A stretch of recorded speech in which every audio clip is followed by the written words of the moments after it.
Can we get back? Just pull people who are outside if they wanted to come. Otherwise, let them relax and join whenever they want. We'll continue with the session. So these are, we'll just push some slides because it's getting late till 1:12, 10 to 11:30. One session got over already. My mentoring is still going on. Okay, I'll go very fast up to 12:30. I try to wind up so that 1 hour we've spent for the reflective practitioners. Push up. This I'll just skip because these are all different types of questions. In the mentoring process, you can use all these types of questions to reach out to the mentee and understand them. These are some tips, some website I found them interesting. I just put them on the slide. You can look at them, read them out. Okay, the tone, the voice, all these things, the way you ask the question, the tone that is there. If you politely ask even a biggest thing also, they will give you answer. But if you command and demand and then show your big show, then they don't respond. Even if it is a silly question, they would refuse to answer. So how presentable you are is more important while asking any question, building up that rapport, convincing them, asking politely, all those things, your voice, everything. Sometimes you see some of them use very high tone, high pitch. People don't like, somebody talking and dominating you. They don't like. If you are little polite and soft and all, people would love to answer whatever you ask, right? So that's how the relationship depends on the type, the voice, the tone, command, whatever you are doing. All these things should go very nicely, smoothly. Then I think the mentee mentor question answer session would go very well. So many things they have given, what to do, what not to do. Just skip it. Skip it. Just you listen. Very interesting it is, I found. The pick along with that. There is an old saying that God gave us 2 eyes, 2 ears, but only one mouth, so that we could look and listen 4 times as much as we speak. I found it very interesting. That's real also, right? So that is expected, but we don't. We shut these, isn't it? And we use more, especially teachers. We have no patience to listen to anybody. I told in the beginning also, I continue to say it 100 times because we are poor listeners, isn't it? So then go for the next. Again, so many tips are there. Don't do this, don't stop them, don't trouble them, don't dominate. All those will be there. Just skip that because important things will take up. Commitment, of course, you all know. I'll take on this commitment in the teaching part more deeply. We'll skip that also. This is actually mentoring starting here. That is all backdrop. Challenging, motivating, and inspiring. These are the three things. What actually developmental relationship, enable, strategic, purposeful. All of you know it's a very beautiful, synergic, symbiotic process between the mentee and mentor, and a very beautiful interpersonal relationships building happens here, and mutually, having concern and trust between the two. That is the basic mentoring concept. So they say synergetic, purposeful conversations will happen, very systematized ones will happen, because whenever we wanted to resolve some issue, we need a systematic approach, not haphazard. We just talk to them and leave them. Some issue is very serious issue, then I think we have to deal it very carefully. Maybe they don't like a teacher teaching in the classroom. It's a very dangerous thing. Very dangerous thing. So we have to deal very politely with the students, convince them why a teacher is like that. They may be very dominant in the classroom. I can give you one example. One teacher, I don't reveal the name or place or anything. Very nice teacher, very good teacher. And she don't like somebody coming late to the class. All of us don't like students coming late to the class. But there is a way to say not to come late to the class. But the teacher used to just say, get out of the class. That's all. Never allows the child if they come even 5 minutes late. My gates are open till the end of the class. But I tell them, when they come late, I smile at them. I tell them, welcome. I welcome who come late to the class. So it's known to them that I'm telling them, I recognize you are coming late. This is not the way to come. I did not say any of these things, but I smiled at them. I tell them, welcome to my class. And I say, you come anytime. If you come on time, I will give you attendance. If you don't come on time, I won't give you attendance. Okay. So without telling them, you're telling you should come on time and you don't give attendance. Right. That's what they are coming for the class. Gradually, they will change. This is what I believe in teacher handling the late people or people coming late to the class and all. Okay, it may be wrong, but that teacher is also very successful by making everybody to come inside.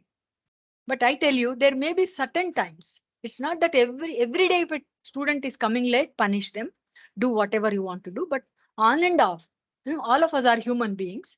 Reasons we come little late, 5 minutes, okay, 10 minutes, okay. Not at the end of the class, you come for the attendance. No. So we use another strategy. First 5 minutes, we take attendance and close the attendance.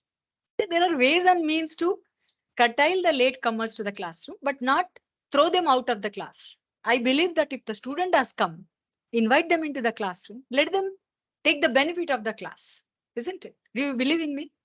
Yes, this is a very, very polite way, humanistic way of dealing with the latecomers or indisciplined people, whatever it is. So there are different strategies you may not like. Some of you like that teacher, strict teacher, you may not like. These all people say all these humanistic, democratic, this and that friendly teacher, they don't work.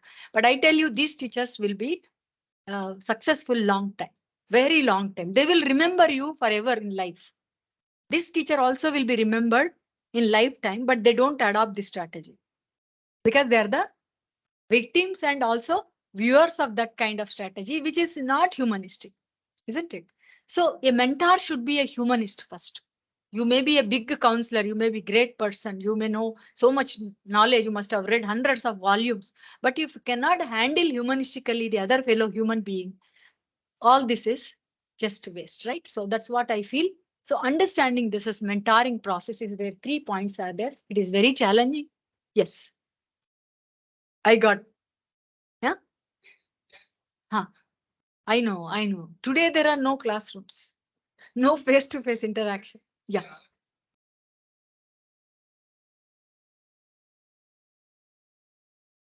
They don't bother because we are sending them without attendance to exam. No. Why they will come? Why they will come? Admin is taking care of their attendance.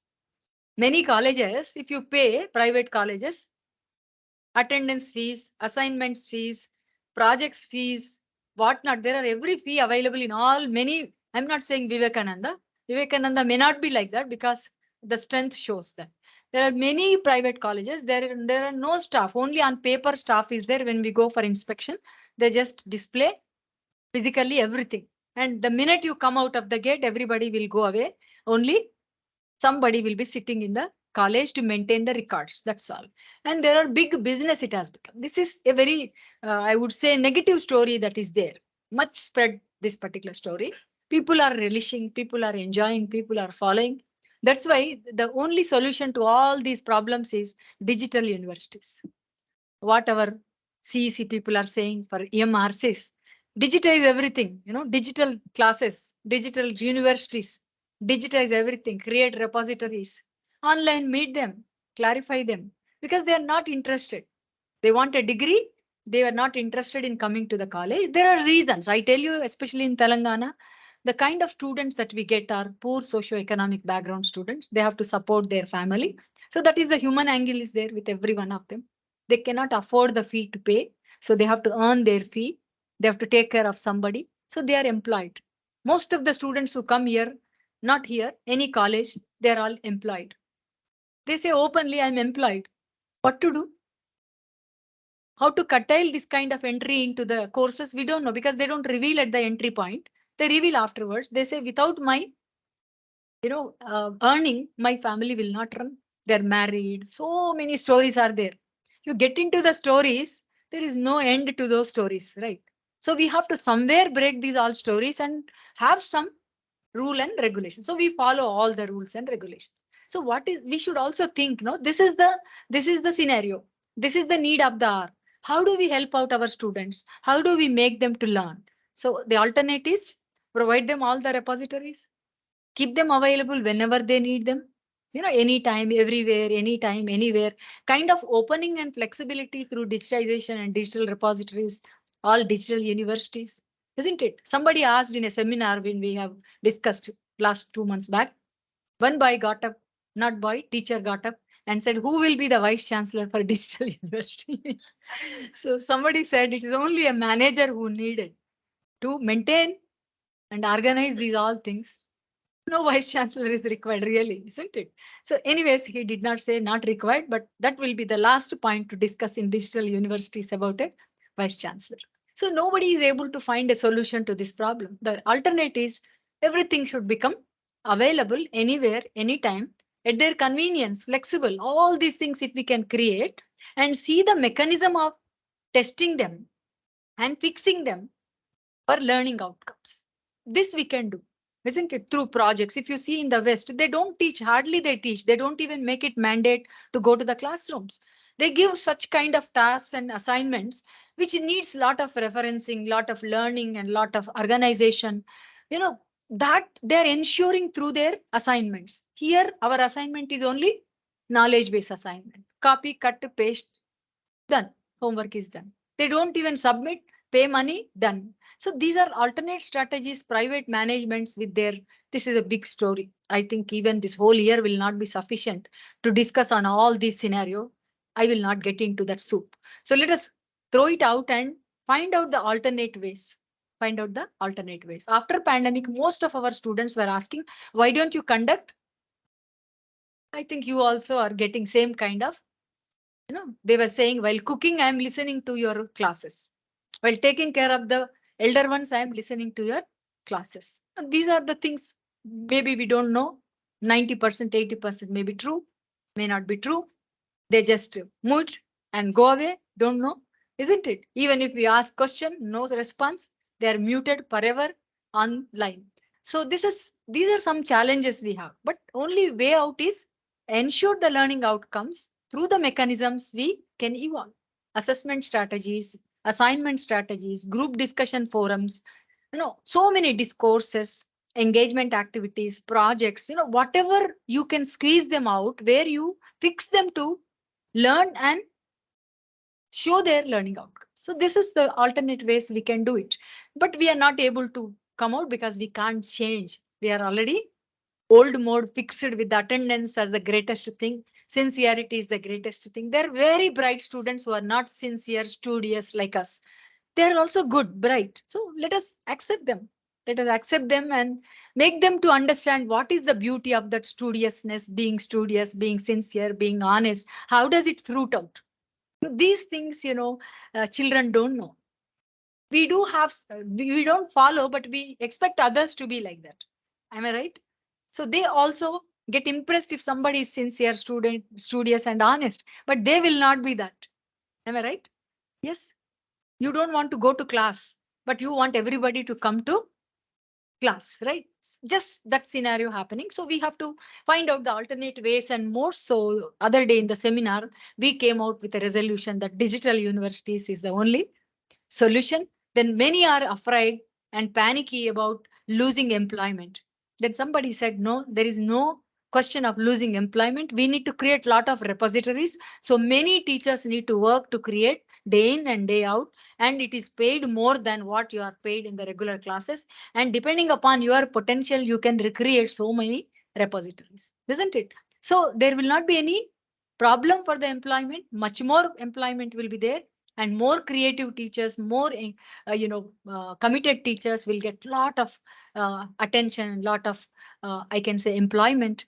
through these all repository creations. So that's how we can think alternate ways and means to fix the students and ensure the learning outcomes. This also somebody gave acronym. I did not like much, but still you can use them. All these things. Skip it. You can see later on. So what are the essential skills? So many I told you. This I like it somewhere. Positivity, joy in learning, emotional intelligence, good communication, and desire to help. This is something very, very important. I said concern. You can also say ready to help. Concern is ready to help. When you have concern, you will be ready to help. All those alternate words were used by different websites and people. Go. Yeah, these also we have repeated number of times. Belief in the process, desire to build an institution, helps both persons to grow. It's not mentor only will get the benefit. There are misconceptions. Only mentee will get the benefit. Mentor will not get the benefit. But we learn many things from the experiences and students sharing and students learning and students intelligence. See, these days, if you give a collaborative project, I think most of the learning will happen from the student side. It's not that teacher should not prepare or will not be preparing. You should have more challenge then, because 100 students bring 100 resources, then it is big challenge for you. If you cannot clarify any of those things, they will take black and blue, isn't it? This teacher don't know anything. But you are a matured person where you can interpret, where you can explain, where you can give some analogies, metaphors, examples. Because you are a matured person. By looking at the text, you can give lot of explanation to students. But you don't need to prepare hard like these classes, but you have to prepare smart for those classes and have access and know-how about having so many resources. So you can tell them one day before, please pass on all those resources. I'll scan. So instead of 2 hours, you are preparing maybe about 6 hours for your class. So you have become more knowledgeable, more learned than your students, because they have only one resource. You have 100 resources. All of them next day will have 100 resources. Mutually let them share in the group. Everybody will get benefit of. So various ways and means collaborative is the only mode of learning today and order of the day. So we can go. So that's why I was telling you persons to grow. So there are misconceptions that only mentee will get benefit. No, I tell you both mentee and mentor, both of them will get lot of benefit by having so many cases, mutually you can discuss in the staff room, but don't label anything. Don't fix any of your ideas and interpretations on anybody. Please keep open your mind. Keep open your mind and understand empathetically. Don't fix anything. Don't label anybody. Don't make any fuss by discussing such kind of cases which are not necessary to disclose in any open platforms, right? They don't like. So something like that. Then these are some of the principles. Basic principle I have already told. It's a systematic, synergetic, symbiotic, and a very beautiful process, this whole mentoring. So synergy is one aspect, all of you know how it should happen. Both mentor, mentee will go on learning, teaching, all that. Then relationship, we have discussed a lot. And uniqueness, you can create a very innovative and unique kind of a relationship, unique kind of mentoring process as per your style, your way, your attitude. Many things depend on the mentor. There may be training somebody will give you, but that is not the training. That is not the thing that you need to follow. When I say the thing, there is not one thing, because each individual human being is different. So everybody needs a different kind of counseling, mentoring, guidance, and all. So to understand, you should change yourself. You should try to connect to them. So you need to learn so many things. So let us explore, let us enjoy, let us connect, see that the problem is resolved or solution is found or helping is done. So whatever may be the requirement is there with the mentee, you have to address that. That is most important for us. How, what, why, when. There is a process, but this process need not be fixed and need not be suitable to every mentee. So this flexibility and the change readiness the mentor should have in mind, so that they will not glue to the established structures and systems and processes that is in place. If useful, you can use. We also tell to our students, suppose if you have a curriculum is based on some ideology, right? Today we are talking about student centric or learner centric kind of curriculum. So within learner centric, you may have various approaches. So what suits you, what suits which course, what suits which kind of a individual. So these all things have to be worked out. As a teacher, if you know 10 strategies, you will take an eclectic. We use the word called eclectic strategy, eclectic approach, eclectic process. Eclectic means a combination of different processes, a combination of different strategies. It need not be just following the same strategy strategically. It may not work. Some strategy beginning, some strategy middle, some strategy end, closing. Anything that fits to the, like, not tailor made you should use, but you become a tailor and fit them to the requirement. So like that you can use them. Go to the next one. So uniqueness is required in the mentor. Go. So this is art of mentoring, something beautiful it is. Skills and skills we have discussed almost at length. All of us know we should have a positive attitude and ready to help, ready to deal. Then only we can go. Attitudes, action, feelings, emotions, all these personality traits would come into the force. Okay. This all of mentee, mentor, the skills together, mentorship skills. We have discussed one intersection diagram. It connects there. Quick, good. These are some more skills by mentor mentee. You can just look into the list. Every list is different, if you go on entering. That's why I said it's a huge list of skills. So we need to check how many we have. Do we have? If we don't have, how do we equip them? Just little increase the size so that you can read it. Listening, this is done. Building trust, done. Encourage, done. We can nullify. Ability to encourage, identify goals, current reality. All these are for the mentor. I think we have covered almost all the things. Orientation, introspection, facilitation. One word is something different, is introspection. All of us know reflection, reflection come from introspection. And I use a word always in all my sessions, irrespective of the session, one word called integrity. What is integrity? Not integration, integrity. What is integrity?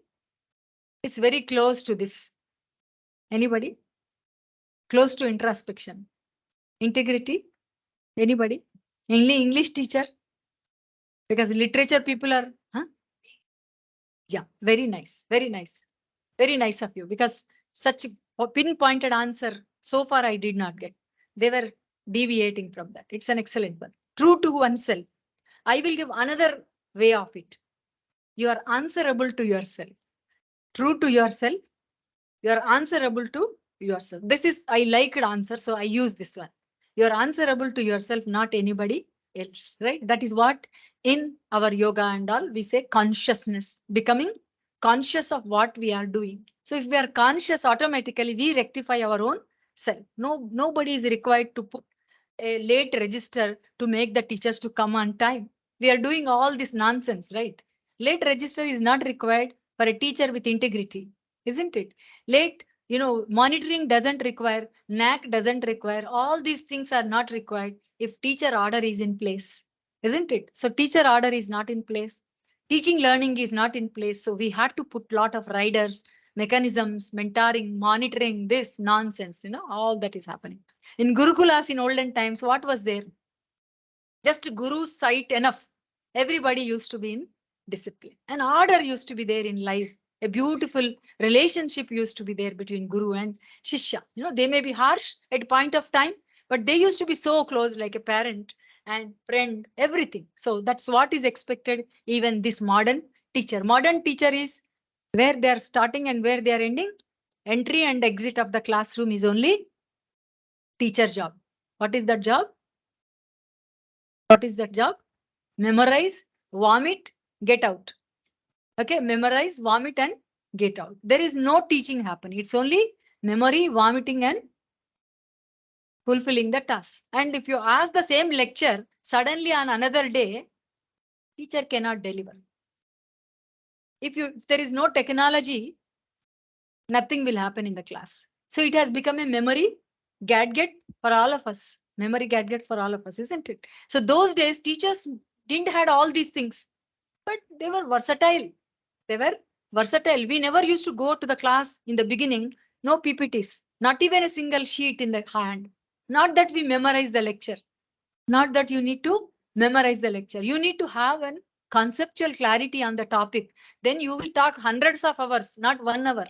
So that's what is expected from the teacher. So you are answerable to yourself and you should be true to yourself. Then automatically this introspection keeps happening. When I say reflective teaching, what is reflective teaching? That is also next session what we are going to continue, is a kind of reflection comes only when we introspect, isn't it? When we introspect, we reflect. When we look at it twice, again and again, then we find lots of gaps. Always we should not think I'm doing great wonder, great job. Then you will never grow. I should always look, where do I have a gap? Where can I improve further? Where is that I have some issues to address? I think that is the way teacher has to introspect every night while sleeping. You may get some 1,000 rupees, 2,000 rupees, 5,000, I don't know, whatever salary you have. Do I deserve to take this salary? Okay, always we think university teachers will get fat salaries. Sometimes we spend like this, they'll give honorarium. If there is, it is there, give, otherwise don't give. I'm not asking. Okay, so this is an additional one. So I should think, how can I use this money to help somebody, right? So some teachers do that. Some teachers put in the pocket, eat ice cream and go away, right? So it depends on how you utilize whatever is coming to you. And every night when we sit, when students don't come, we always feel bad these days that we are not able to do justice to the fat salary value. Of course, we have a lot of administration, this and that we are doing. That's a different story. But I am meant for teaching. My salary primarily based, kept for, or meant for teaching. So that teaching is almost zero now in universities, most of the universities, right? So whatever it is, that's a very agonized story I'm talking about. We need to change. What to change, how to change, let us look at it. So what is this mentee? Many things are there. What is not there, we'll just check out those points. Asking right question, responsibility, taking response, that the mentee should also take the risk. You can't just everything throw on the mentor and they will find a solution. Not possible.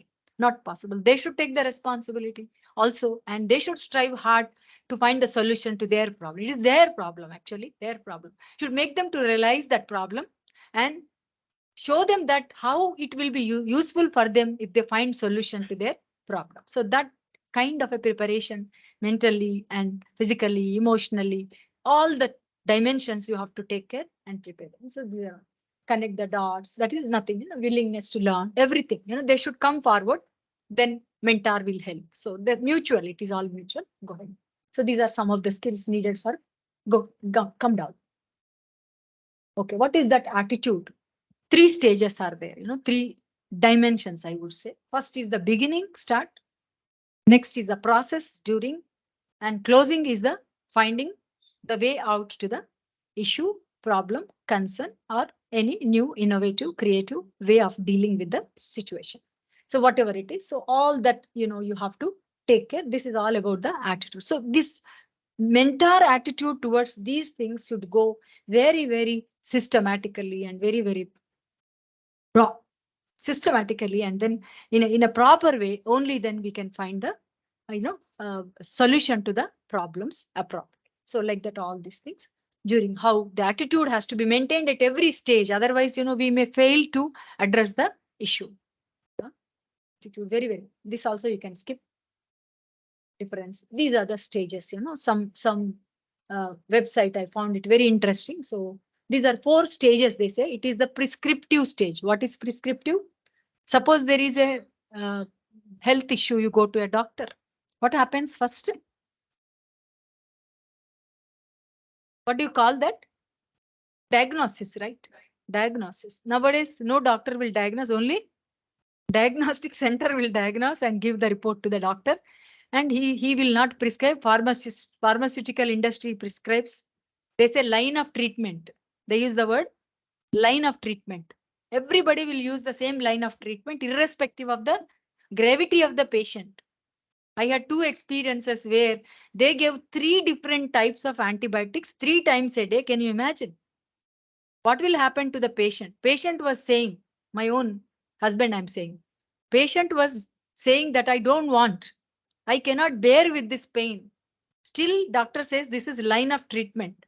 And the young fellow came before one day discharge. He said, 4th antibiotic doctor had advised. He said, you just stop.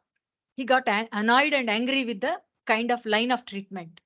So he said, no more giving any more antibiotics. Call your doctor. I will tell him. Nonsense, Then everybody stopped. He went away without that fourth antibiotic, three only more than required antibiotics. Why they give three antibiotics at a time? Tell me. Because first antibiotic, if it doesn't work, go to the next, then go to the next. It will take 15 days time. They will say in a corporate hospital, you go 5 days, you will be cured because 15 days drug they are giving in 5 days. Imagine what would be the plight of the patient. What will happen to them? Immediately you get cured. So you are all running to corporate paying lakhs of rupees to them. Isn't it? You have no patience, no to wait. Homeopathy, if you go, it will be delayed. Ayurveda, if you go, it is difficult to follow. Patyam. Okay, so people don't go there. That is the real cure for the medicine, right? Same here also situation. Diagnosis should be properly done.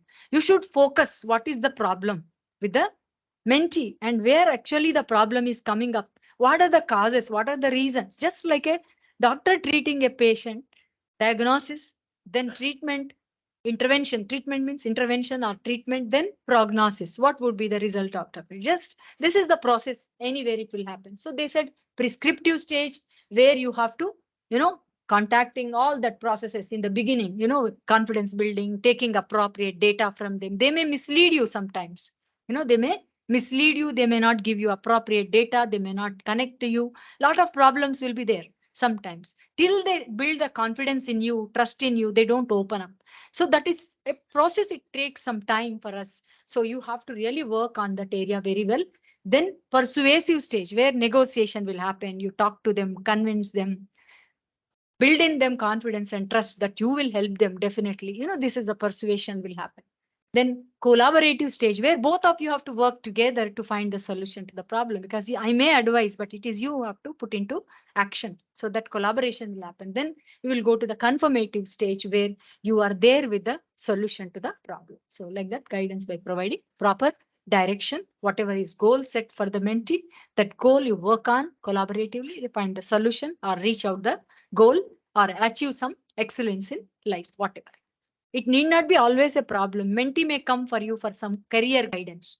We may not be the professional guides for them, but still we can give them some guidance, isn't it? What is good, what is not good, like that. In schools, if you go, most of the teachers misguide students. In schools, most of the teachers misguide students. They say if you are good at science and math, go to science. Most of the children, top rankers will settle in science streams. Those who are weak, low scores, they say you go to social studies. So social studies has been belittled by the teachers themselves. Their children never sent to social science. They never advise for social science. Then who will rule this country? Who will take care of human beings if all are doctors and engineers and lawyers? And what are they? Statistics, CA, accounting people and auditing people. If everybody want fat salary and want professionalism, then who will take care of all of us? All of us, including engineers, doctors, somebody has to take care of them. What is the care? Being human, humane to other human being. This humanness is totally disintegrating today.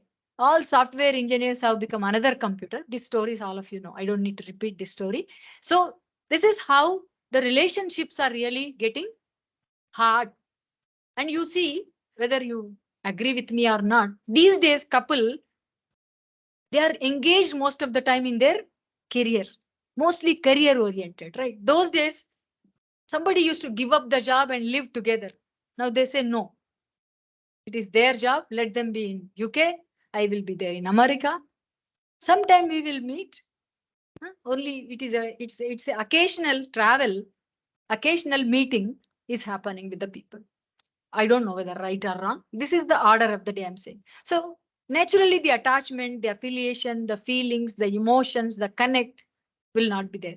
That's why raising divorce cases in India these days, disintegration of, you know, integrated families into nuclear families.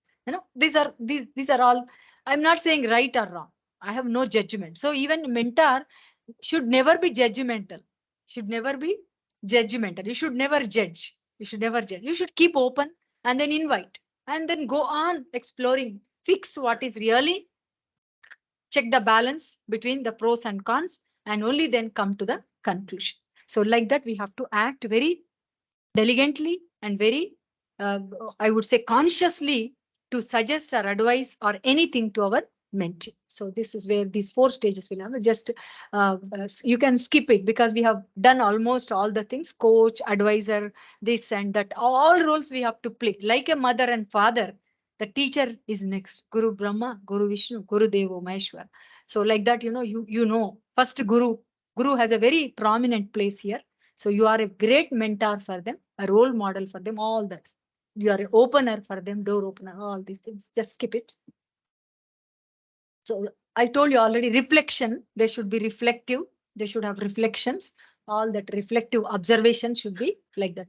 Not just uh, record the facts and figures and say this is good, this is bad. No, you should be more, why this must have happened like this? Why the way it is? No, the question is why the way it is. We need to really question it and then further question it. We call it as meta. What is meta? Meta teaching, meta, all meta only today. Everything is meta, metadata, meta teaching, metacognition, whatnot, all meta. So we have to think in that way. How? Reflect. Reflect on what is happening. Don't just take as it is facts and figures. The observation may not be true all the time. Whatever we observe may not be correct. Reflect on that. Why the way it is. So this will make us to reflect on what it is. Then would now prompt mentee to reflect on statement he has made. Everything, whatever. See, in a emotion, you must have cursed your parents also. If the relation is not good, you must have said, cursed them also. I have used a word, very bad word. Cursed the parents also. Many children, they say so many things about the parents because the relationship problem. It is not the parent problem, not the child problem. It is the relationship problem. If they can understand where is the gap, if they can build that relationship, I think it is heaven for them at home. Otherwise, it's a hell for them. So this gap, this space, I think as a mentor we need to fill. So it's not that sometimes children are weak in academics. Many times it happen at the school level. They're weak at academics. So we think how to improve them in academic only. But the improvement doesn't require for him in the academic. The improvement is required at home. Improvement is required somewhere else. Improvement required in the classroom. Some children are isolates in the classroom. Even some staff members don't mingle with others. I'm not finding fault with anybody. No, that is the personality. Now, we call them as isolates. We call pairs. We call triads, quadrants. In the classrooms, you see some two children, students, always move together. Some three people move together. A, B to C, three are together. Actually, A, C may not be very good friends, but A likes B likes C, so A, B, C will be moving together. You see sometimes four people, A, B to C, A to D, something like that. So these two to come together, four quadrants, patterns of behavior, patterns of movement in the classroom. We call group dynamics. So this group dynamics, if a teacher can take, there is a small schedule, you can also try it out, where you will find out whom you like the more in the classroom, whom you wanted to be. Like there are some questions, and somebody are not liked by anybody, or they also don't like anybody. Nobody likes them, or sometimes they may like, but nobody likes them. Why? Let us not enter into the discourse. But they are the isolates in the classroom for various reasons. So if teacher knows they are the isolates, if teacher knows these students like each other, give projects together. What's wrong? What's wrong? Sometimes you cross match the groups so that they will develop more affinity with other students also. So these are all the strategies where a classroom group can become a unified group where mutually they get connected and they understand each other. I'll tell one more thing in this context. Our seating arrangement is always in rows and columns. Why? Why? Always you see the back of others. Never you see face of others. At times after the whole year get over, we don't know our neighbor who is sitting in front of me. Not even names, isn't it? After 3 years, students don't know others' face and others' names. When you see after a long time, Maybe you remember them. Do you remember we studied together? That is the agony that we have in terms of having relationships in the classroom, interpersonal relations. So what is the alternate solution? Instead of rows and columns, can we have a circular classroom? That's why small children, they sit in round table, five children sit, they can cross see everybody. They can go to the other table, they will change. Teachers will change every day children so that they don't get paid up. Even if you go to FDPs 20 days, 15 days, you glue to one fellow only all through. Why every day change the seat? You will get to know some 50 people who have come for FDP. Otherwise, what happens? You glue to that one fellow, that fellow only you know. Else, you don't know anybody who have come for the FDP. So this kind of alternate ways where if we can think of, I think we can connect to more people, we can become more social. So classroom also, if we adopt, I think sharing will happen maybe with somebody else. Concerns, they may help, different things can happen. So we do some kind of grouping of the students. One slow learner, we should not label actually. One is weak at some subject, let us say. One is weak at another subject. I may be good at math, I may not be good at English. So pair them up, group them up so that all the children mutually get benefit with each other. These are all strategies where we can have some kind of more good interpersonal relationships. This may help them to overcome many problems. They may be weak at a subject. Some bright fellow who is in the group will help them, take care of them. You can give charge to them. So this person will get lot of satisfaction. The other person will get, these are all strategies we can adopt even in the mentoring also. If the neighbor is there, same line of travel is there, pick up those students and you make them to connect to them. Through them, you find out some more issues which they're not able to tell you. So use all strategies that you use even in the classroom, you extend them even for the mentoring process. So these all things can go. So many things are there. How it happens, give guidance is the last part of it.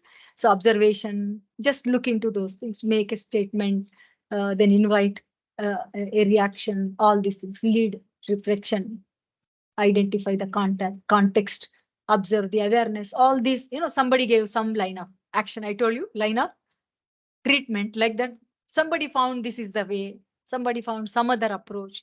We said no, beginning, middle, and then closing. Like in the classroom, we start with the motivation, then the process, then closing the lecture. Same thing. Like anything will have a beginning, middle, and closing. Okay, this is the systematic approach. There will be even radical approach. There can be even radical approach. What is the radical approach? Some very typical kind of approaches you can use and see whether they would work. These are called radical approach. You don't systematically go with the things. You will make some very extreme kind of different kind of alternates you find out and try it out. Sometimes they do work out because it's something creative, innovative, different from what is normally practiced by the strategists, right? These all strategies are known to people. Children may also know through websites and all teachers are asking similar type of questions. They get bored. Hey, this is the mentoring we don't want. Okay, you have some radical approach, then they will come to you and enjoy your session, open up, right? So these are all the ways where we can go. This is beautiful website I found it. Skip them because we are running out of the time. Anyways, I'm covering that partially. It's almost empathy, warmth, respect. These are all the words, English words where we understand, but emulate them at the personal level. At the personal, warmth doesn't mean increasing the heat. What is the warmth? Warmth is where you build the relationships with lot of concern, humility, and then humaneness. These are all positive values that you have, humanistic values you have.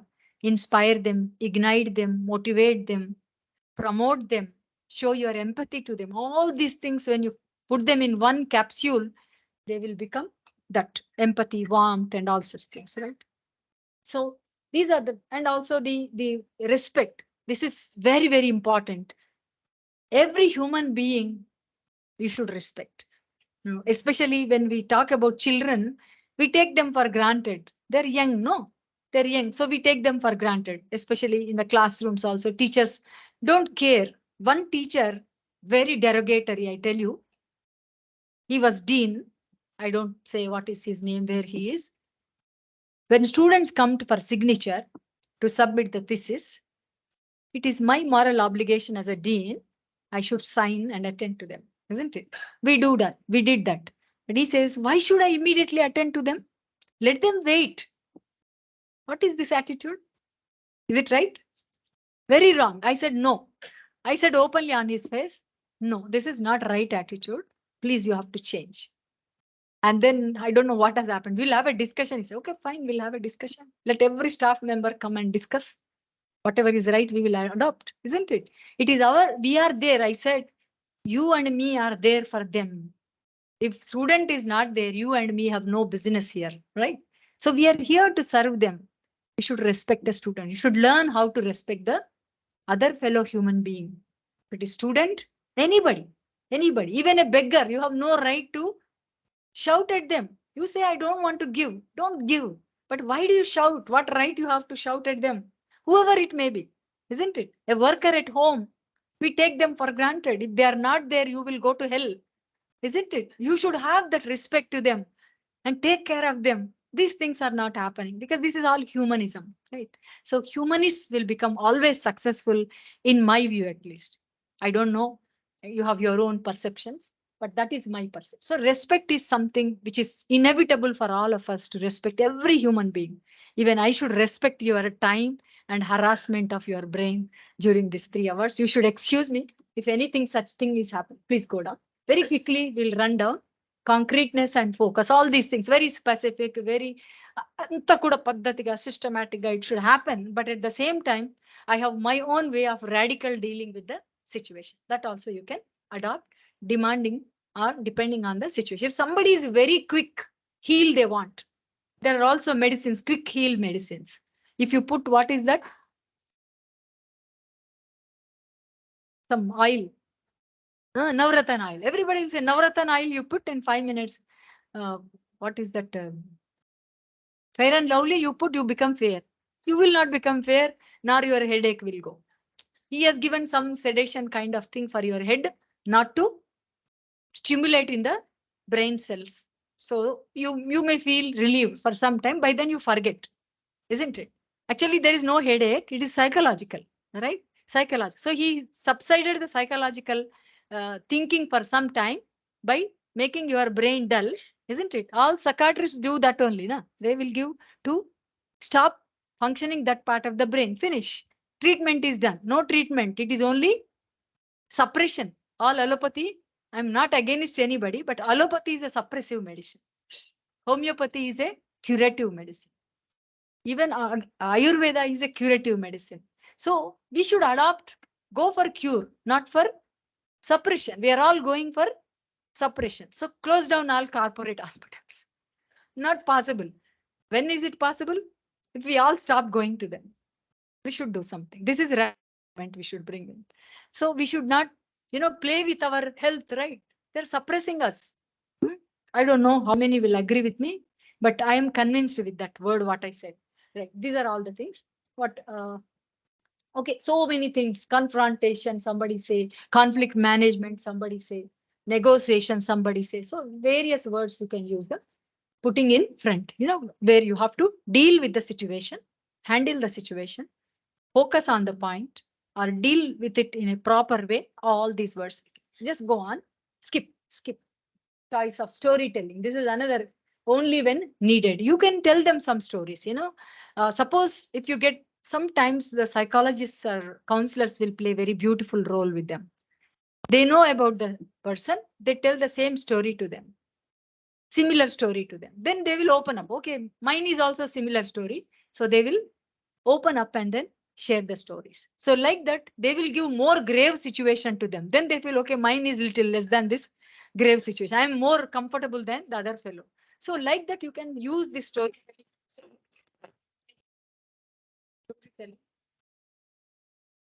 Also as one strategy where you can encourage the mentee to open up and then negotiate with them, find the solutions for their problems.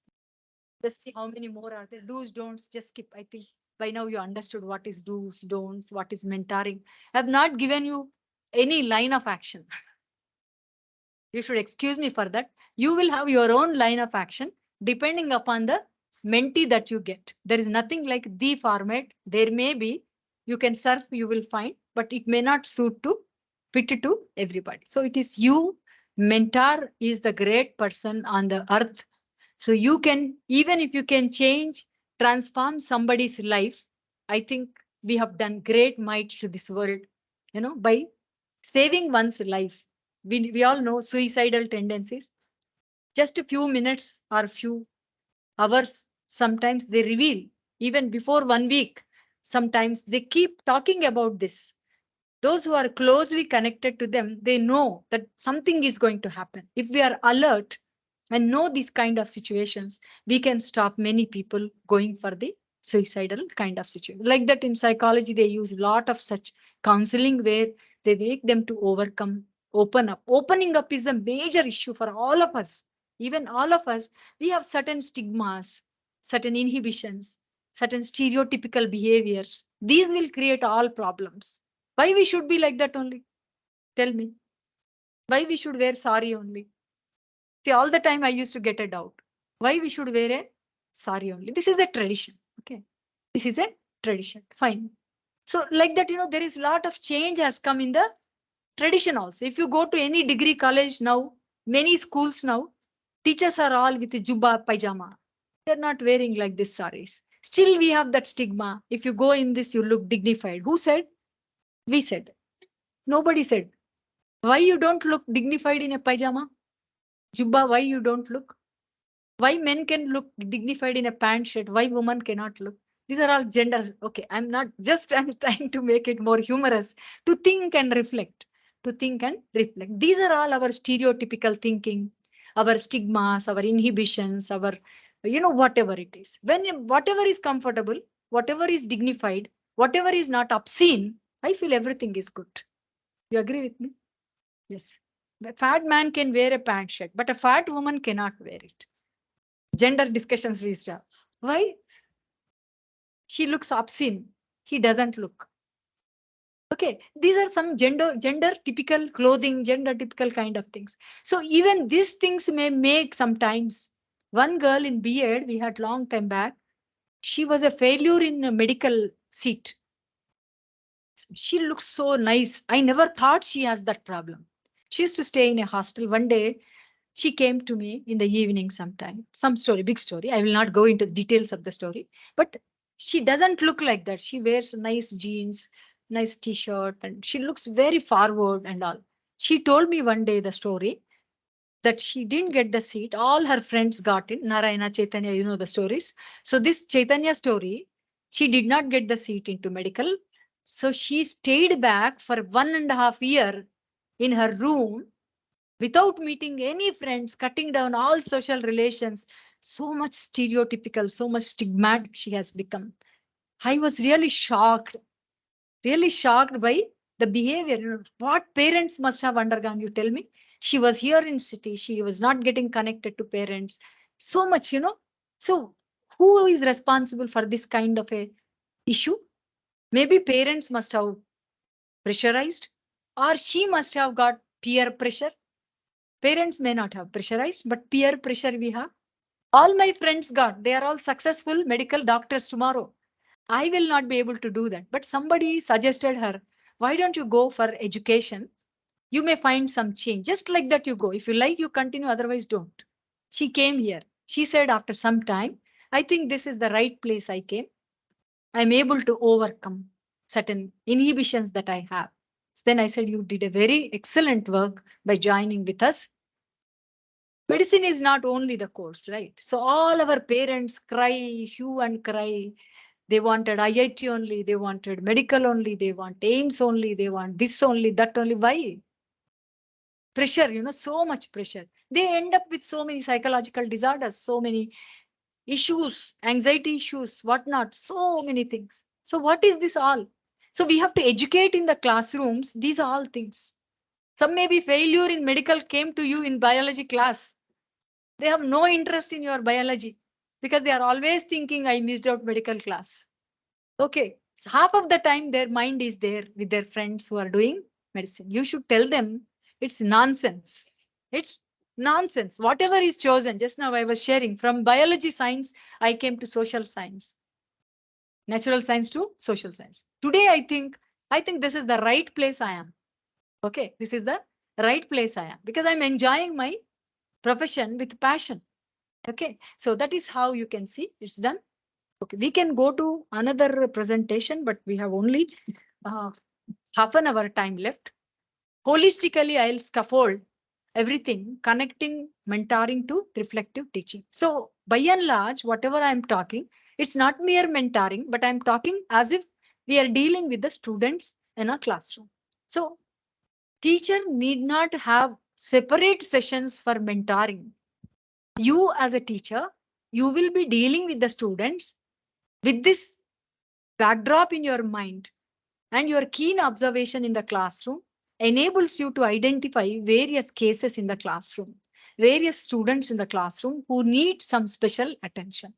So we have to first locate and identify the issues that are there. How is their behavior? You can make out from the behavior in the classroom something different from normal. At least I know it is not normal. If not, I can locate the problem. It is not normal at least. It is not common at least. It is something different from others. They may be very great persons. Let them be great. But why they are great? We should know. If it is positive great, great, really great. If it is negative great, then problem. Some of them have egos, lot of egos. Teachers have lot of egos. They transfer it to students. First thing you cut it, tail, that is like a tail, cut the tail of ego for all the teachers. Then teachers will become human beings. Then you can address all the problems, isn't it? If you are a human being, all human beings will come to you. So mentor should be a human being. Teacher should also be a human teacher. Then mentoring is happening. Every day in the class, mentoring is happening. It's not that separate session we need to have. Only thing what we can do is we can take a diary because they wanted some recording. And more so, it also helps us. We forget things, isn't it? We forget many things. When my son was in early childhood stage, I used to narrate lot of stories about my kids. My professor said, why don't you take a notebook? So interesting stories, record them. We are very poor at recording and documentation. Those days, we don't have so beautiful mobile phones. I would have put one video there. Nowadays, all parents, you see full of videos of the children. So you are fortunate enough to record and capture the great moments also, all types of moments, right? So those days we didn't have time to sit back and sharing is easy. Oral sharing is easy, but writing is very difficult. And recording when you go meticulously, you have to do the situation. So my whole advice for my friends here is every day, like we thought, introspection, reflection, concern, and having some honest desire to help out our students. So we can have beautiful group discussions with our students with a concerned class subject. And I'm not saying chit chat on what are those cinemas have come recently, Balagam. I did not say any of them, but people are saying they are great movies. Discuss Balgam only, no problem, for 5 minutes. Then start your lecture. They all will come curious enough to talk about. So next day again, some other very interesting thing to them. Have a discussion with them. Then they will start coming to you because you will discuss some interesting things. And parallelly, you are going with the class lectures. These all, I think most of you may do it, may not be possible sometimes. Whatever is happening along with the teaching, trying to find out their interests, trying to find out what they like. These all things are very, very important. So the expertise that they have, proficiency that they have, abilities that they have, capacities that they have. This in our regular class, we can't identify because we are more concerned about lecturing for 40 minutes, 50 minutes, 1 hour, 2 hours. Great teachers. Continuously they bark. Sorry to use that word, but we are continuously barking.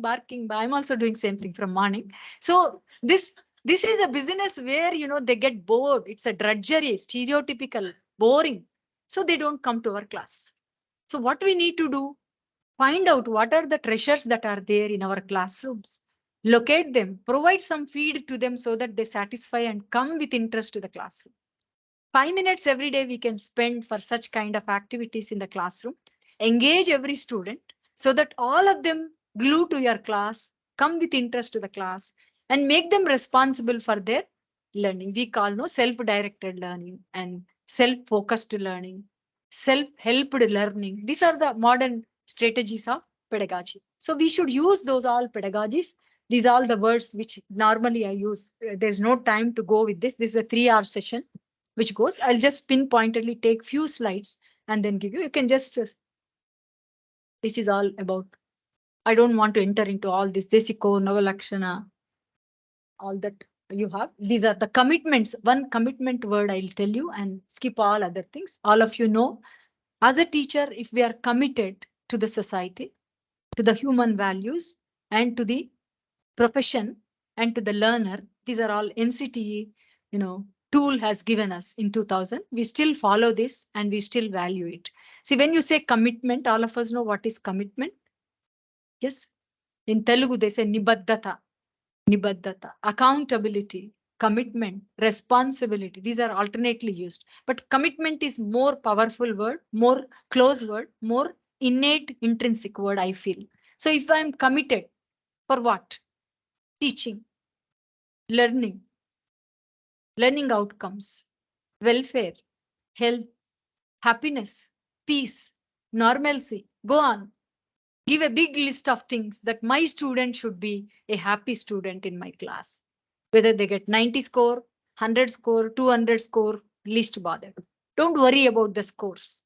Don't motivate only for scores, right? Most of our classrooms, especially in schools, in corporate, this is also corporate. So you may be bothering the students for the scores most of the time, right? I don't know. You may be going for NSS, you may be going for NCC, you may be going for contests, this and that. Along with that, teaching is mostly focused in our schools, colleges, everywhere. So score is not alone important for a happy human being. That we need to understand. At the end of the day, we should happily sleep, isn't it? We should not wake up in the midnight and start crying, isn't it? What is that happening in our day in and day out life? So this is where the teacher's role becomes much more important, because a teacher is the one who can really transform, and they are the change makers. They can make a transformative kind of classroom lectures than mere stereotypical vomiting lectures. So this one we have to be very, very careful. Let us not make drudgery in the classroom. Let us make very kind, very beautiful, learning, enjoyable atmosphere. So this comes only when you reduce the gap between you and your student. You are no way superior to your student except for your experience and maturity. Otherwise, students are more superior in terms of content, knowledge, expertise, language. Take anything, they are gem of gems. I accept, isn't it? The modern time because of the technology. See, we are also at the same pace, learning along with them. They're young. We have to unlearn and learn. They're learning straight away. There is no gap between learning. For us, there is a gap between learning. So they are more advanced in learning than you and me. All new gadgets, how fast the children are using, isn't it? Anything you call the student, come on, help me in setting this. Why they should help you? Because you assume that they know. They don't know. They make trial and error. They find a solution for you. But you are scared of trial and error and you don't want to cut a sorry face before the student. So you say before only, I don't know. Please help me. Why not you know? Why not you learn? Isn't it? We don't do that because we think it is not our subject. Okay, these are new developments. Students are entitled to learn. They learn and come. They will help us, right? Okay, nothing wrong. But what is that happening in the classroom? They are almost co-learners with us. They are almost co-learners with us in terms of content, knowledge, skills, many things that students have. So let us respect them. Let us encourage them. Let us motivate them and have a co-learning business in the classroom. Then automatically the gap gets reduced. When you say, I don't know, that itself is enough for the student to get lot of motivation to come to your classroom and help you out. It's not that they are egoistic. They want to help you. My teacher trusts me. My teacher want my help. So they all will come to us. So like that, gradually, if we pool that kind of spirit in the classroom, I think mentoring is happening there. Mentoring is Not necessary there because they are already opening up with you. You're already respecting them.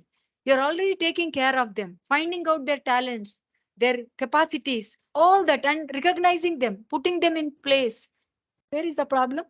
If classroom is in place, in order, if teacher is able to connect well with the students and motivate them, inspire them, and connect to them well, and give respect to their talents, automatically classroom becomes like a cinema hall, isn't it? We all watch a movie together. Like that, we watch a movie together. Okay. Now ICT is there, tools are there. Everybody will come, enjoy, share, isn't it? So that's how collaborative learning and interactive learning would become very, very interesting in the classrooms if the teacher is committed to what? First is profession. Profession means all the skills, attitudes, characteristics, capabilities, whatever is desirable, needed for a teacher, we should have. What are the things we need? A big list again. First and foremost is effective communication. Check. I have, don't have. If I don't have, let me build up my communication. Effective communication, not mere communication, jargon English. Don't use any jargon. It's just simple language which can connect to anybody coming from rural area. They should be able to understand. My students used to say when they come, all of them used to be in the beginning, poor socio-economic background from Telugu medium. I used to speak maybe 5 times more faster than what I'm talking now. So I don't know because beginner, I was also beginner at that time. I don't know I should speak so fast, though training was there. So they used to say, Madam, something very nice happening, but we are not able to understand anything. It was a real big lesson for me that I understood I should speak little slow and whatever jargon I am using, I should more keenly explain, more examples, all that. So you learn so many things from students, they're mesmerized. So don't mesmerize and get away. Clarify, explain, and beautifully connect to them. So they never used to go away. I said, please speak in Telugu. Okay, Telugu. I'm from Telugu medium schooling, but somehow I missed out my Telugu lesson. I can't really speak as I speak in English. So I used to have problem. Then students used to say, all bilingual you use. I used to use some words I used to use in Telugu, connecting words all English. So there are problems in the classroom like this. All of us face this. It's not me alone. We all face this kind of situation in the classroom. So how to overcome them? So that we get connected to them. Otherwise, we lose all that lot who are coming to us. They will not come to your class because they're not understanding anything in the classroom. So how to connect to them? How to make them to understand? So I have to change. It's not that many teachers say, these fellows, they don't understand anything. Those fellows will understand. One psychologist said, there is no slow learner, only slow teacher. What is that? There are no slow learners, only slow teachers, because we are not able to understand them and connect to them. It is, I am slow, not they slow. They are like that only. I am here to connect to them. I'm here to teach them, right? So it is my mistake. Where do I go wrong? I should introspect. I should reflect. This is all reflective teaching. At the end of the day, we should be able to reflect on what we are doing. Then we will grow. We will improve. We will change. And situations will come in our way. Otherwise, we will be there in our ivory towers and blaming everybody, system, people. Everybody is wrong. I am only one person who is great intellectual. Okay. If you think you are intellectual, gone. Gone are those days. Nobody will respect you. Nobody will come to you. So you should always think I am the person who don't know anything. I am not an intellectual. I am unable to communicate what I want to communicate. So what I have to do? Every day we have 5 minute session like Gandhiji did introspection, reflection. I'm not saying introspection. I use a word reflective teaching. Whatever we teach today, we should do better tomorrow. Whatever session we take today, next session we take similar topic, it should move differently. It should not glue to the same. The PPT may be same, sorry. PPT may be same, but the way you connect with the PPT change. Right? So these are all competencies, contextual, curricular, conceptual, transactional. These are all, it needs whole 3 hour discussion. So what I'm trying to say is reflective practitioner, teachers are all reflective practitioners. So we need to reflect on what we are doing, whether it is mentoring, teaching, day-to-day practices, or our own personality, attitudes towards various things, so many things. Why we need so many things, criteria for NAC to see us? Because we are not doing anything. We have a counseling room, we have a lab, we have something, nothing will function. Only decoration will happen. Only decoration. We use the word in our B.Ed colleges, bommalakolu. What is bommalakolu? During some festivals, we may call bommalakolu. Like that, if you go to any college, they display all the things. NAC, you display, no? You display everything when NAC come. Does it exist every day? What is documentation? Every day you make a NAC show. What is that NAC show? Documentation every day. Recording every day. Photographing every day. Notice boards every day. And keep a notice board file. Put all the documents displayed on the notice board every day display. And put in the record. That will become your document. Putting them together is not a problem. Today you have hell of this phones. Take a photograph, put into your digital one. We call it as digital, uh, what are they called? Portfolios. Portfolios. You have portfolios, physical. Now you can have digital portfolios. Every teacher's responsibility. It is not NAC IQAC coordinator, assistant coordinator, principal, vice principal. That is their headache. Isn't it? Compilation is their headache. Because they are coordinators, you will look at them. You will punish them by not providing any data. Today I have to go and give the data for AQR. Okay, so they will be after you. You will be making big posts because you have to give them data, right? If everybody think I am a IQAC coordinator, then move on tips. Everyday document, digitize, keep ready. Every week you have a compilation. Every day you have a compilation. What's wrong? Keep all those folders, different folders. Everybody put into the folder. Go and throw them into the folder. Give your name and put into the folder. So every teacher, whatever they are doing consciously, they are consciously documenting their activities. Consciously, they are improving. Consciously, they are writing. They ask you, what are the innovations that it's a big drudgery for us to write the document in NAC. What is that innovation I did?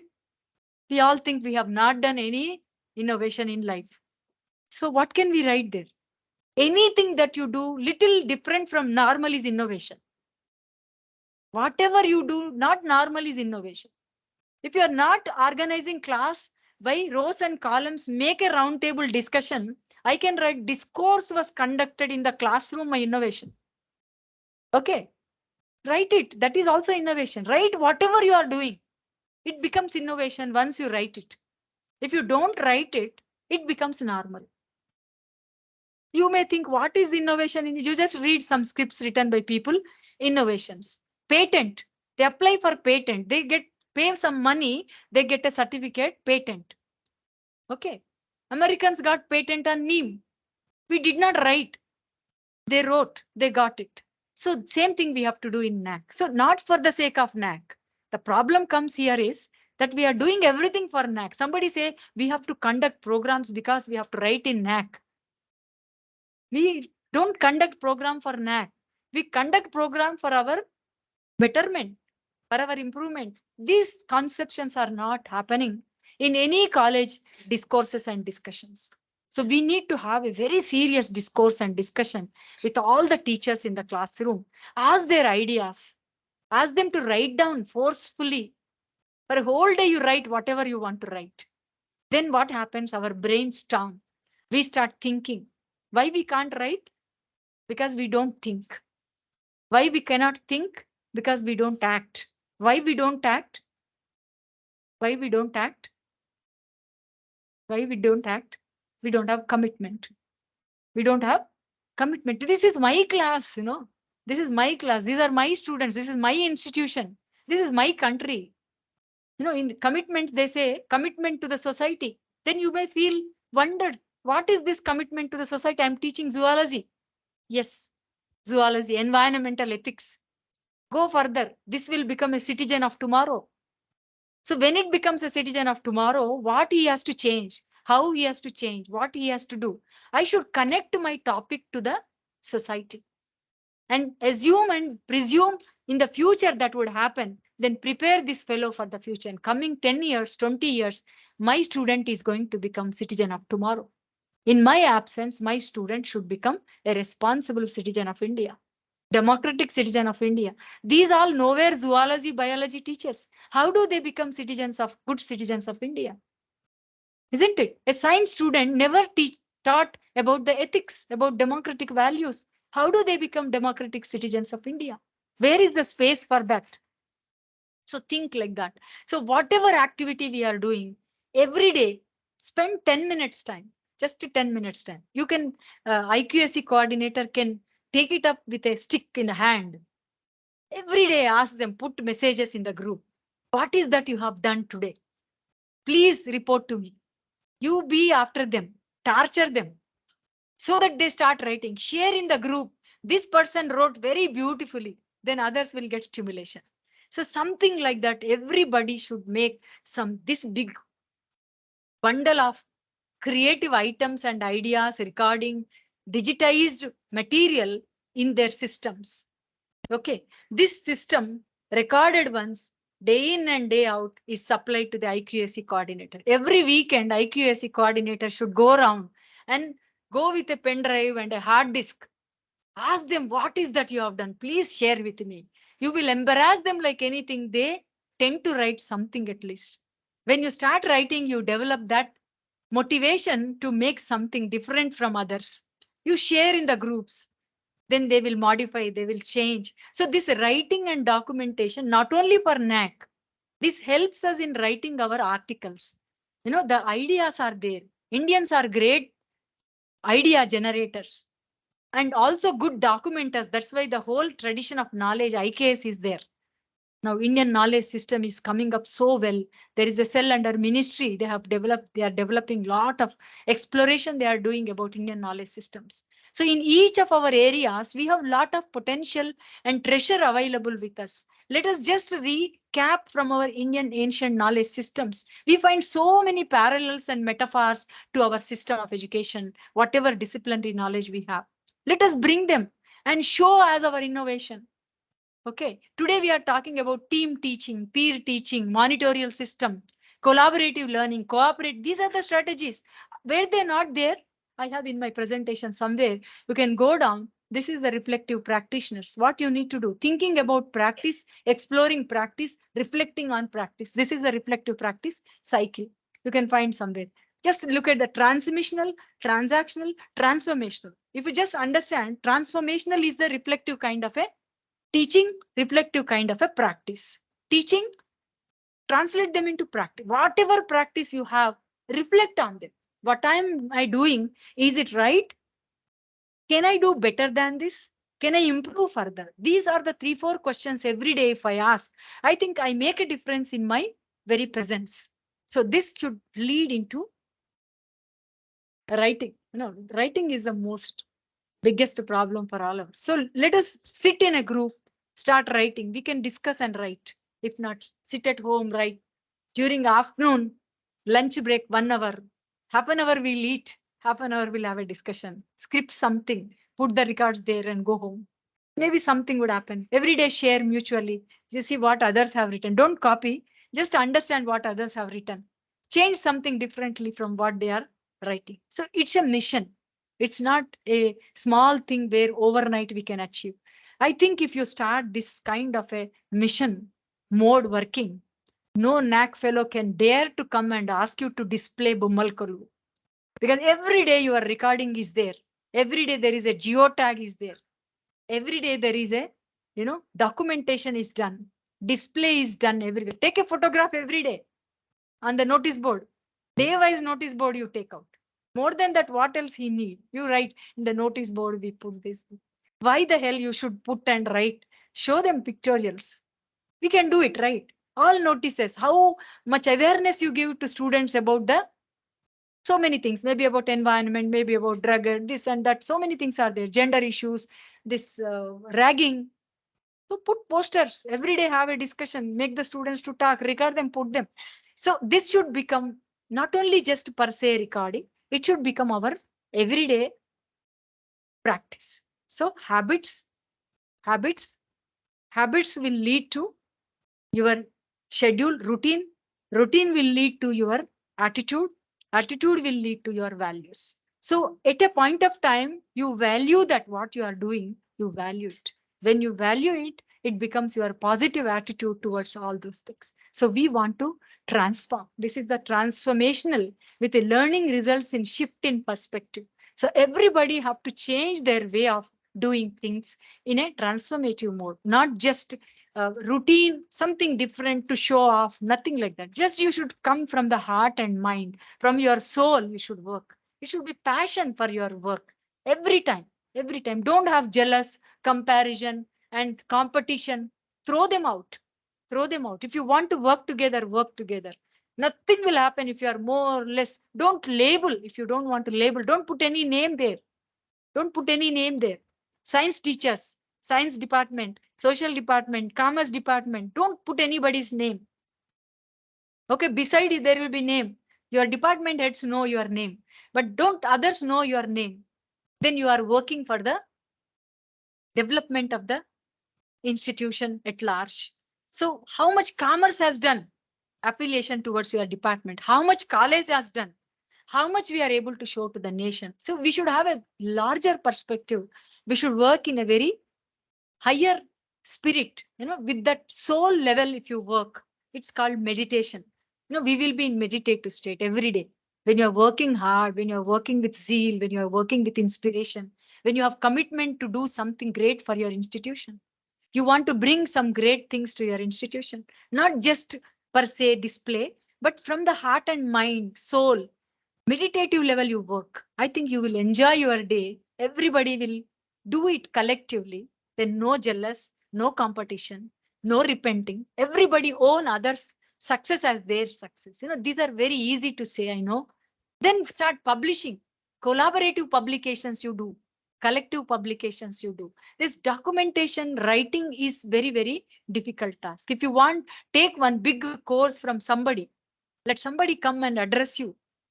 15 days course you take. By the end of 15th day, each one of you publish or prepare one paper. So it's real achievement for the institution. If 100 teachers are there, within 15 days, if 100 teachers are writing one article, then imagine what would be the plight of the institution by the end of the year. For the whole 5 years, we don't have even 100 publications. They ask you what publication is happening, what research is happening. So you will say this is a college. No, we don't have labs, we don't have PhD scholars, so we don't have any publication. That is a sorry face or sorry affairs we are showing. College, they don't expect much publications, but you can show we have an edge of publication and research. Then automatically you become the leaders in this area of publication, documentation, and working with zeal will help you. It is a meditation every day. You will not have health problems. You will not have anxiety. You will not have stress. Your institution will give you compliments, and your college will become every day knack display. Okay, not one day, but every day. So how beautiful it would be. Tell me. So what we need to do is we have to put more number of hours of work. That's it. Or at least work all the hours thoroughly. Instead of chit chat also do for some time, but not all the way chit chat. We waste lot of time in some.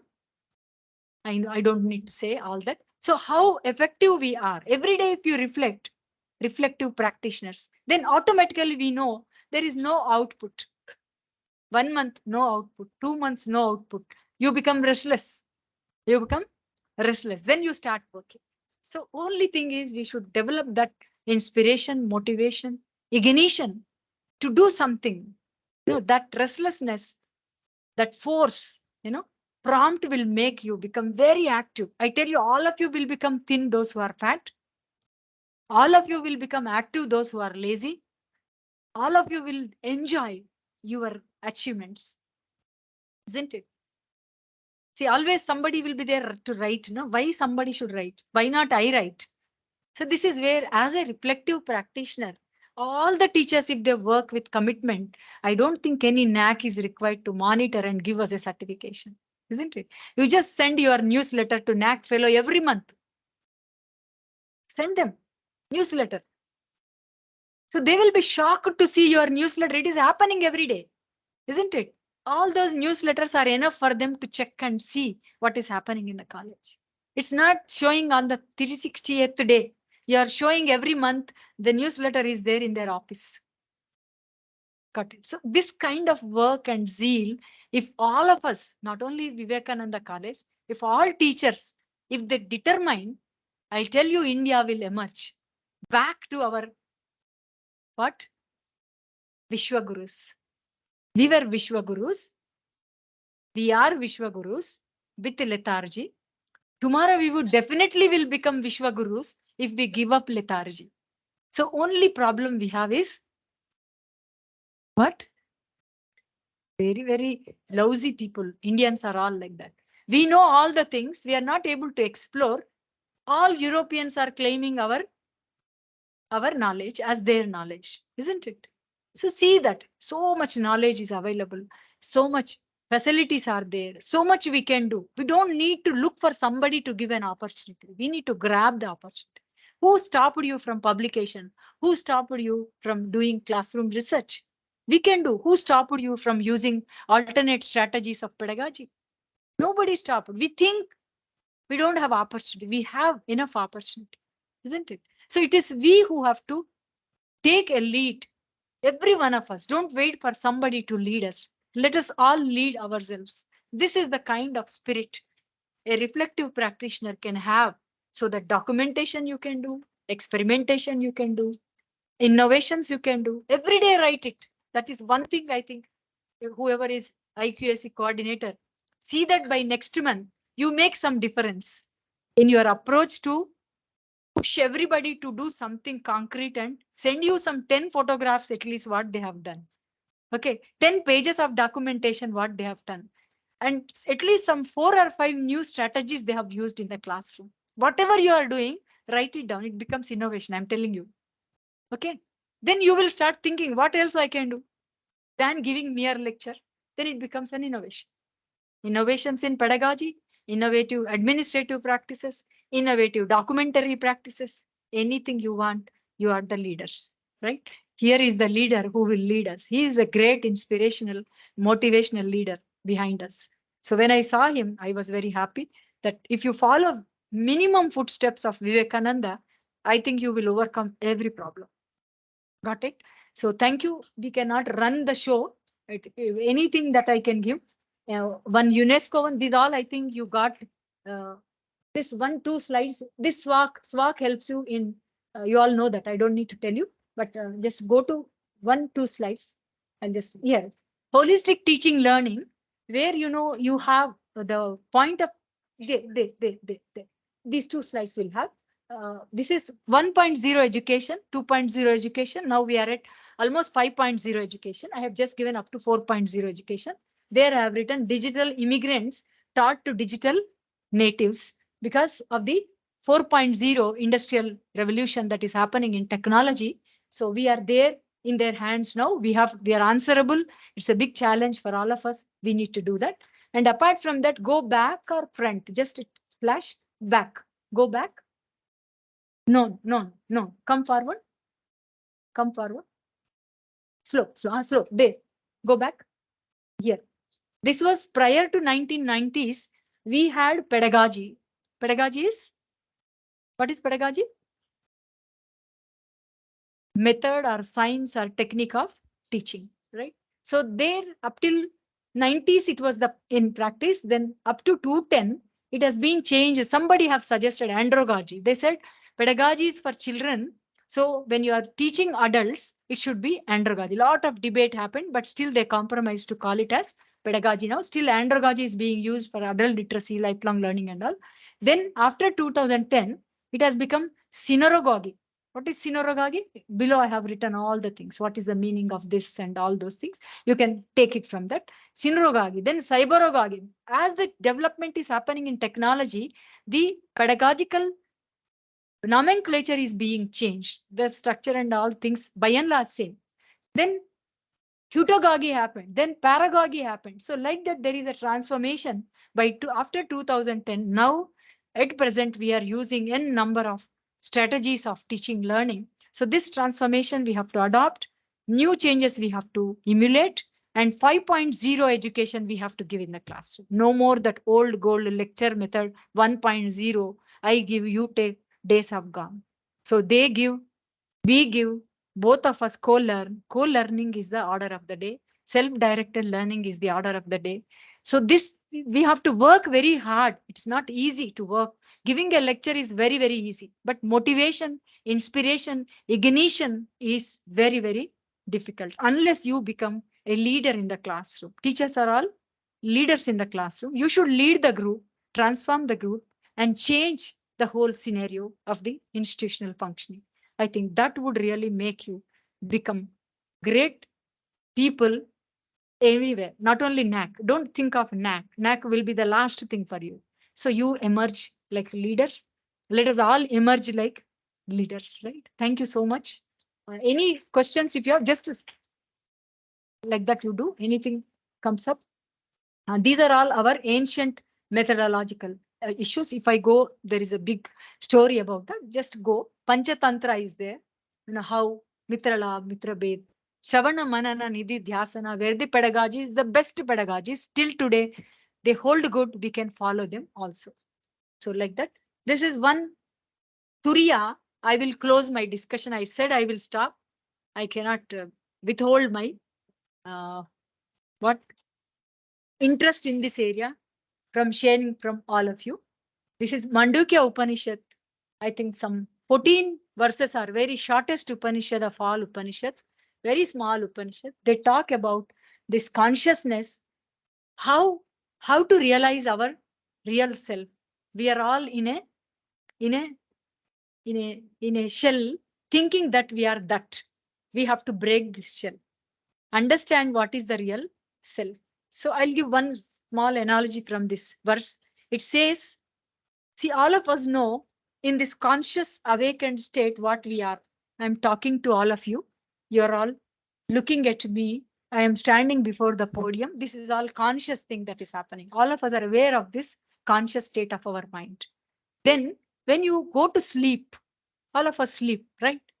After coming out of the sleep, we say, I had a very beautiful dream. I don't know what has happened, but it was really, I enjoyed the dream. Some things you may remember, sometimes you may not remember. Something happened mesmerizing in my dream. How do you know when you are sleeping that there was a dream? Anybody? How do you know? Because you are sleeping, right? But you said in sleep, I had a nice dream. I don't know what has happened, but I had a wonderful dream. Sometimes you get a dream that you were almost like died. You will wake up with full of sweat and say, my goodness, this is not real, it is dream. How do you know? How do you know? Who told this? Second, right? Then third, you are in a deep sleep. Deep sleep. You say after waking up, I had excellent sleep, very relaxed sleep. How do you know? You were relaxed. You were asleep. Hmm? One is awakened state. All of us know, conscious of it. But in the dreams, Vapnavastha, we know. In a deep slumber also we know. Okay. So how we know? Actually, the last one is the right pure consciousness. That is the self called Turiya. Turiya is fourth one. What is fourth one? This fellow, this so-called fellow, this mind, so-called mind, this physical body, the mental body, they are not conscious. Your conscious self is somewhere. It is watching all the time. She said, I should be truthful to myself. I said, I am answerable to myself, true to myself, answerable to myself. How can you answer to yourself? Unless you are conscious. మొద్దు దున్నపోతు ఎంత వర్షం పడినా దానికి ఏం కాదు, మనకి జలుబు అవుతుంది. Because we are conscious bodies. We are very weak bodies, but we are conscious bodies. We are spiritually higher bodies, isn't it? So if you are conscious, you are aware that you are answerable to yourself, isn't it? Unless you have that consciousness, you don't know whether you have done right or wrong. What is reflection? What is introspection? What is reflective teaching? You are becoming conscious of what you are doing. That's why I said reflective practitioners. You become conscious of what you are doing, you become conscious of what you need to do, right? So Turiya is the only self. Turiya is the only thing that is there, but we assume that we are body, physical body, mental body, and these all, whatever is swapna, these are all different states of mind. But what is the real self? Real self is the consciousness, true self, which is watching all the time. It is always watching you, telling you don't do that. Isn't it? It will tell you go on time to college, but you will delay. You want some nice hot idli to be eaten. If you are conscious, you will say, I don't eat idli, I will go first on time to college. Pack idli and come and eat in the staff room. Who will ask you? Isn't it? You are on time. So you are conscious to your time, you are conscious to your work, you are conscious to everything. If consciousness gets awakened, humanism comes up, reality comes up, truth comes up, and things will be very laudable. So only thing we need to do is you have to awaken the consciousness among all human beings. That's what Vivekananda did, right? Awakening the nidranamainatvanti souls you have to awaken. This is the process of meditation, right? What is meditation? No Hindu, no Muslim, nothing. Meditation is creating, becoming conscious of what you are doing. And you will be living in consciousness all through 24 by 7. If I am conscious, the way my body, the way my moods, the way my enjoyment and accomplishments will multiply. Isn't it? I'm aware of everything. Just question yourself, whatever you are doing. Isn't it? Every day, at least I think each one of us are wasting 10 hours time. How much time left? Already we are sleeping 6 to 8 hours. How much time left? In 24, 20, 14, 16 hours left. Eating and all schedules, another 5, 6 hours gone. Makeup and all, right? I don't see any teacher is makeup. Very nice to see, right? So these are all our personal engagements, 3, 4 hours. Duties, basic, primary, another 2 hours. How many hours? 6 hours. In 6 hours, how many hours we are really working? This is all conscious way of reflecting on our practices. If each one of us become conscious, awaken consciousness amongst our students, jointly work with them, each of our classrooms are bombs. This bomb should explode in intellectual way. I think all progress will happen. Our institutions' flags will fly high. What else we need? Tell me. So what we have to become? Are we mentors or no? We are awakening them. What else we need to do? If they are awakened, they don't need any mentoring. Okay. If you are conscious being, you don't need anybody's help. You are rectifying and correcting yourself. You don't need anybody. So this is what I thought I should share with you. Beautiful verse. You can read it from Mandukya Upanishad. Okay. Shall we close? Thank you so much.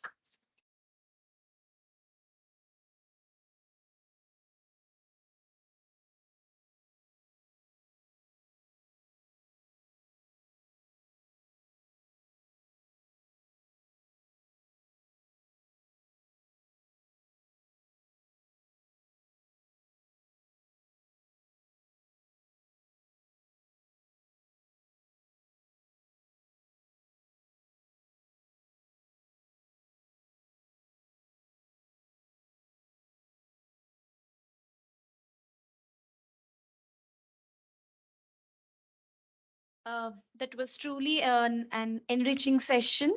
I hope everybody got equipped with a lot of mentoring strategies. And thank you, ma'am. Thank you for enlightening all of us. Uh, by sharing all your experiences, and I could able to personally connect myself. As you said, you have shared your experience that you have mentored one of the student to do an MBA. Even when I was doing my degree, even my teacher said that I should choose this teaching as a profession. So I could able to relate myself with all your experiences that you have shared with us. That was truly an enriching session, and thank you for sharing your knowledge with all of us. As all the good things come to an end in ordinary life, we hardly realize that question. Yeah, anybody, now we can take the questions. If anyone, any question you have, you can ask, ma'am.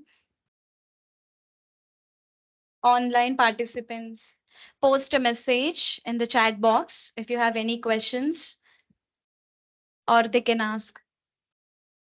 They can mute themselves and they can ask the questions to ma'am.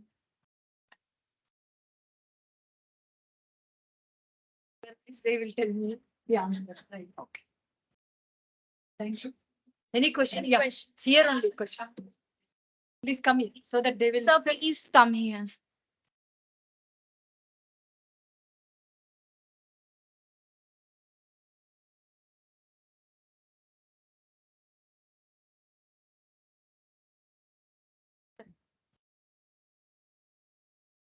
Okay, okay, okay. Madam, my question is consciousness and mind. Where does the mind stays? Brain, I know. Heart, I know. Consciousness, I know. But mind. No, it's still a physical, entity. Mind has a process of thinking, right? This thinking helps us to reach out to the consciousness, right? This is required for us. But mind is not equated with the consciousness. Consciousness is something different from mind. It's also matter, but it's a thinking matter where you have all the abilities to think, reason, logic, language. So many parts are there, right, in the brain. So these all parts will act, function. That is our intellect, we call them. We don't call it mind, we call it as intellect. Intellect, it is intellect where that thinking will happen, reasoning will happen, though it is a process, but this process will happen in a conscious way at the higher level. So when it happens, it will reach out to conscious state of mind, right? So mind is a processing agent there, but still it is physical, right? Thank you. Any more questions?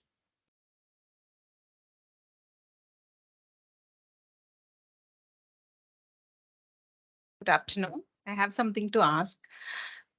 Generally, for teachers, especially the olden generation teachers, our reference of respect and discipline from student side is they have to be seated in an orderly fashion. As long as we are in the class, they have to look at us and listen to us. They cannot do their own business. But actually, what happens is they walk in late. They take permission, walk in late.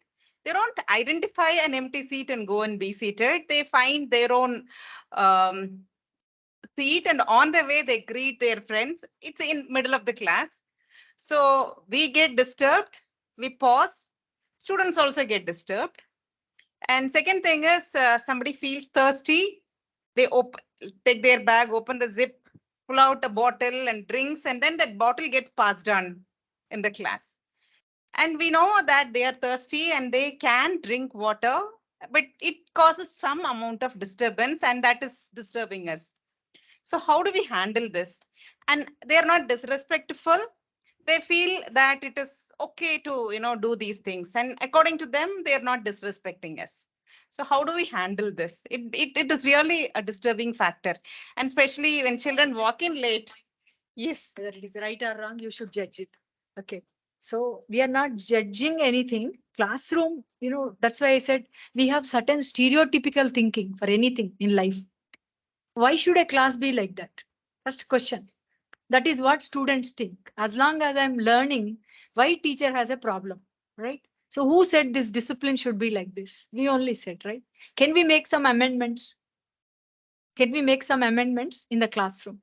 We can say after 20 minutes, I will give you 2 minutes time. You can drink at that time. You're not curbing them from drinking. If I don't think people can stay back for 20 minutes without water. They can't, right? So if you have such very typical practices happening intentionally, if they are doing, we should curb them. I'm not saying that is wrong, but it is little bit of inconvenience and distraction in the classroom. Definitely it will happen. So you can address very politely, and you can also look at them, whoever has initiated that, you just ask for their name. You just ask for their name, make them to just get up and then look at everybody. Something like small tips you can, not one like that. You can use different strategies. Welcome them. I said no, I welcome them. I smile at them. Okay. That means I make them conscious that they are late. I don't say, nor I throw them out. So like that, we can evolve our own strategies. Nothing like these strategies available. We can evolve various strategies. Give them some time because 45 minutes, 1 hour lecture is going on. Maybe they feel thirsty. So if we make some kind of an order, okay, every 20 minutes, we will have a pause of 1 minute time where you can have your own water or whatever. If you want to go out also, you can go out. 5 minutes, you can come back. Those who come late should enter from the back door, not from the front door. Occupy the space available at the back, not come in between and disturb the class. Some rules, ground rules you can keep for your classroom. You can work on that. Nothing wrong. Neither you are right, nor they are right. Neither you are wrong, nor they are. Each one of us work in our own comfort zone. So we have to find alternates where we can mutually respect each other. Okay, you can tell them nothing wrong. They let them drink. So some ground rules we can make for class. They will follow it. If they don't follow, is also okay for some time. If they're doing it intentionally, continuously, pick them outside and then talk to them. Tell them, my dear, I love you so much. I don't want to embarrass you in the classroom. But definitely it matters to me as a teacher. If you can change, I'll be very happy. Got my point? So very politely we can address many such issues. I don't think we'll have many issues like that. Very few will be there. We can definitely mend them and make friends with them. I told you in the beginning, you have to make friends with all those distracting factors, then our problems will be reduced. Right? Yeah. Please. Yeah, show them on screen. Sanjay Rao sir, please Yeah. unmute yourself. Yeah. Good afternoon, ma'am. I'm Dr. Sanjay Rao. Madam, when we give open suggestion to the students, very few students come back and then take the advices, and the rest of the students feel that the teacher is biased. How can we handle this situation? Actually, I didn't get completely your question. Ma'am, Can you repeat? when we give the suggestions open in the class, Uh-huh. whatever the doubts you have, come and clarify. Very few students come and get the doubts clarified, and the other students who do not come to us feel that the teacher is biased. No, How can this we is handle this? no. You can encourage them. Why they don't come to you? Did you ever we inquired with give, them? we openly say in the class, come and Yeah. clarify your doubts. You can come to staff room and then clarify your doubts. Why not Because in the classroom? Why not in the classroom? in the classroom, the lecture goes on and we cannot go beyond the specified time. No, sir. I'm little sorry for this. You invite all the queries and clarifications in the class itself. Let the class That will not be done. happen. That will be done. But Ah. all 60 students' doubts cannot be clarified in the class itself. Hmm. So Sir, the if lecture there are goes on. something Yeah, like yeah. So we something needs change. lot of time, Yes, lot of yes. time. It requires Those lot of who time. yes, Yes, yes. yes, yes. Shall I I mean to shall I say that. shall I speak? Yes, ma'am. See, if it is something grave, something difficult to answer in the classroom, it needs more time for clarification. Then you can attend to them beyond the classrooms. Those who don't come and say you are partial and all, you can call them, talk to them and tell them there is nothing like, about you. You can have to clarify to them. This will happen, sir. This will happen, but we need to try our level best in different sessions, in different strategies. Not just blaming the students. We should know why they are really thinking I am biased. Reflect. Definitely teachers are biased. I'm telling you, every teacher is biased, and biased to the students who are studious, who are honest, who are disciplined, who have integrity. We always praise them. We always show little partial. Nothing wrong in that. Let them say no problem. I will be partial to you if you also start working hard, not coming to me. You don't come to me, but you work hard and you try to clarify doubts. I will clarify all the doubts wherever you want. I will clarify. You just first build in the confidence in the student and win the trust of the student. Those who go away, they don't have trust on us. Why they're thinking we are biased? Because we may show in our body language, in our language in the classroom, we must have compared these students with other students, something we might have done. Otherwise, they will not have a chance to say that we are biased. So we need to reflect why the students are thinking like that. Just reflect and see. Next week, you find the solution to your problem. Thank you, sir.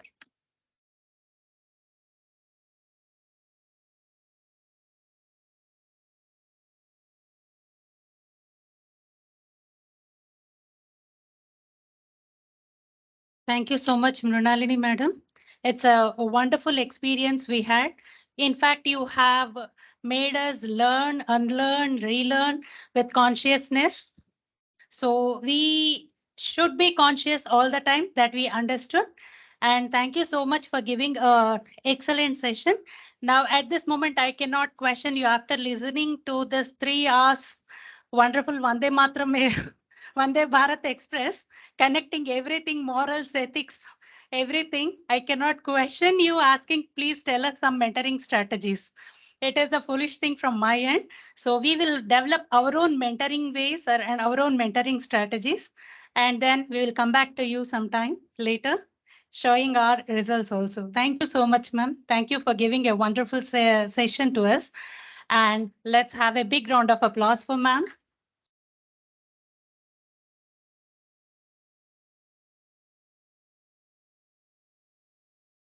No, our thinking order has more. You have triggered or poked our thinking thing from lots to hearts. Thank you. Yeah. Tomorrow, a gentle reminder, tomorrow is the last day of 5-day FDP. It's an offline session by Dr. Lakshmi Patirao. You all should be seated here as usual by 9:45 a.m. The session will start at 10 o'clock. Thank you all.